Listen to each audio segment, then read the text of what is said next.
त्यात जालन्यातल्या गोंदी पोलीस ठाण्यामध्ये आता गुन्हा दाखल झालाय। आरोपी अमोल खुणे आणि दादासाहेब गुरड यांना अटक झाली आहे। आरोपी अमोल खुणे हा मनोज जरांगेंचा जुना सहकारी आहे। पोलिसांकडून ऑडिओ क्लिपची शहानिशा करण्याचं काम सध्या सुरू आहे।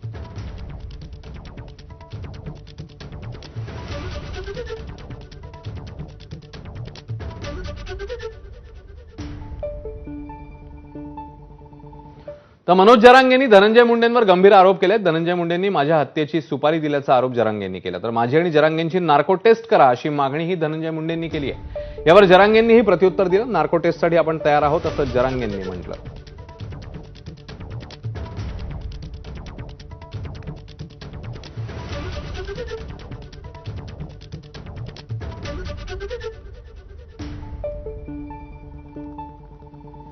पहिलं काम ठरलं होतं त्यांच्याकडून करून घेणं।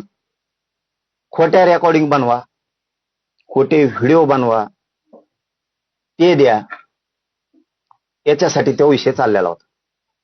त्यांना ते कुठंच मिळाना, खऱ्या मिळाना तर खोट्या मिळाना। ते तयारीचे असते ना, तयारी करण्याच्या। मग ते दुसऱ्या मुद्द्यावरती आले,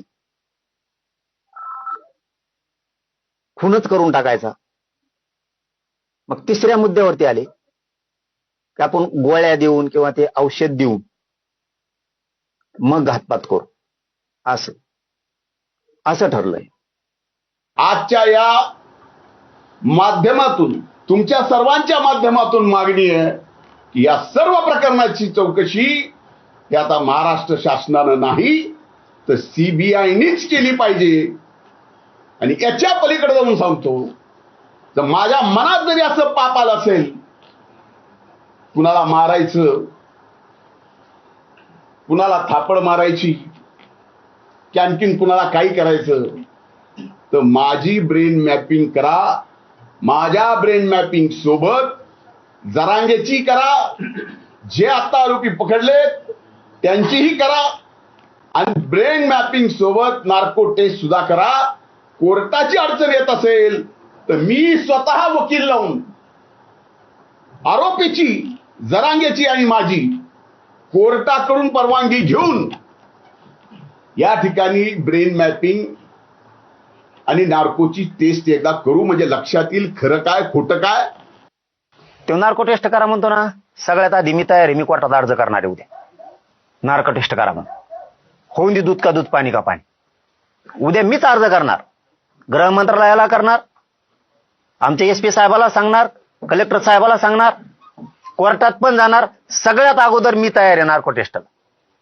अरे जातवान आहे रे, धन्यात्वासारखा नाही मी।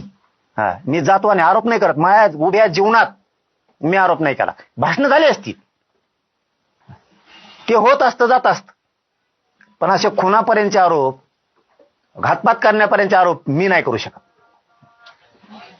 तू सीबीआय काय म्हणतो, तू त्याच्या पुढची कोणची काय असेल त्याच्यात मी तयारी। मी तर म्हणतो नार्को टेस्टला सगळ्यात आधी मला अर्ज जाणार आहे।